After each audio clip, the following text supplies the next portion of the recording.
Hola, soy el doctor Javier Noel, naturópata, educador, miembro del Congreso Permanente de Medicinas Naturales y Terapias Complementarias.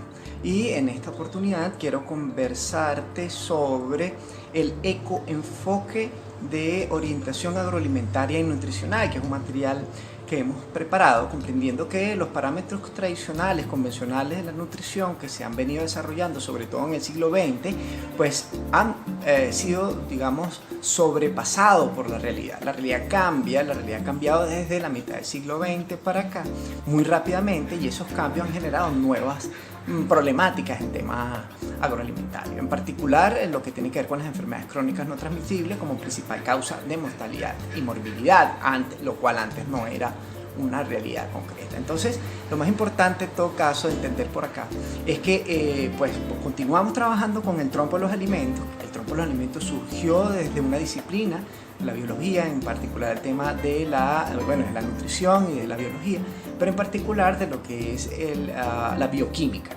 donde pues el ser humano empezó a entender que requería ciertos nutrientes que tienen unas características bioquímicas y las clasificamos en carbohidratos, proteínas y grasas, que son los macronutrientes, y micronutrientes como vitaminas y minerales. Aparte de eso se empezó a hablar después de los oligoelementos. Bien, eso es lo que está en el trompo de los alimentos y es importantísimo, eso sigue estando ahí, es importante, pero hay otras realidades que el trompo de los alimentos como tal y la bioquímica no evidencian, ¿sí?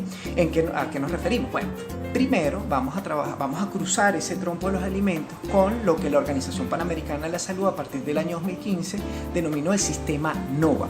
El sistema NOVA clasifica los alimentos en función del tipo de procesamiento. ¿Por qué?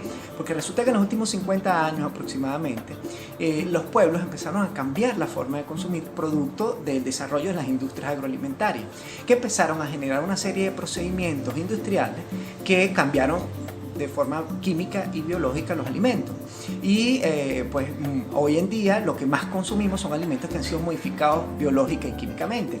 Entonces lo clasificó en alimentos no procesados, yuca, cumo, ñame, plátano, batata, alimentos poco procesados, por ejemplo el casabe, el papelón, han sido modificados física y químicamente, pero esa modificación, digamos, no se le han incorporado aditivos sintéticos. Tenemos todo el desarrollo de los aditivos sintéticos, preservativos, colorantes, saborizantes, entre otros. Estamos hablando de más de 40.000 sustancias sintéticas, que eso es nuevo, digamos, en términos históricos. En los últimos 50 años aproximadamente se está utilizando, sobre todo el tema de los preservativos.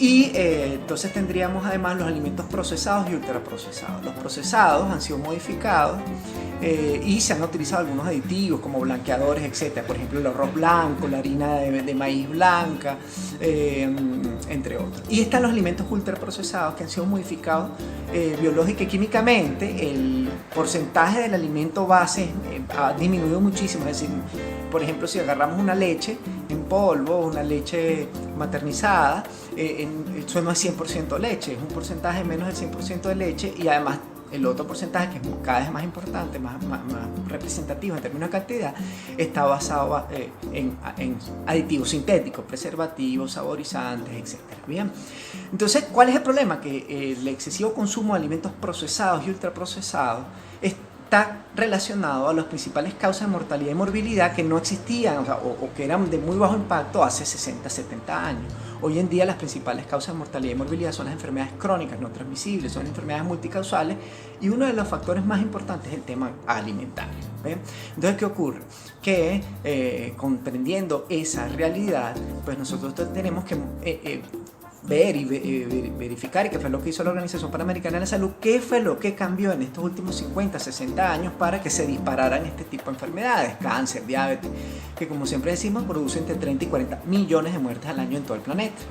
Uno de los factores más importantes determinado por la Organización Panamericana de la Salud es el consumo de alimentos procesados y ultraprocesados. Entonces cruzamos el trompo de los alimentos con el sistema NOVA. Entonces Estos alimentos, por ejemplo, que es de una franja X, la franja verde o la franja amarilla, bueno, ¿qué tipo de alimento es? ¿Es un alimento procesado, ultraprocesado, poco procesado?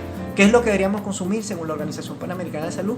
Preponderantemente alimentos no procesados y poco procesados, aunque después lo cocines en casa, pero digamos que el proceso industrial sea lo menos agresivo posible, no procesados y poco procesados.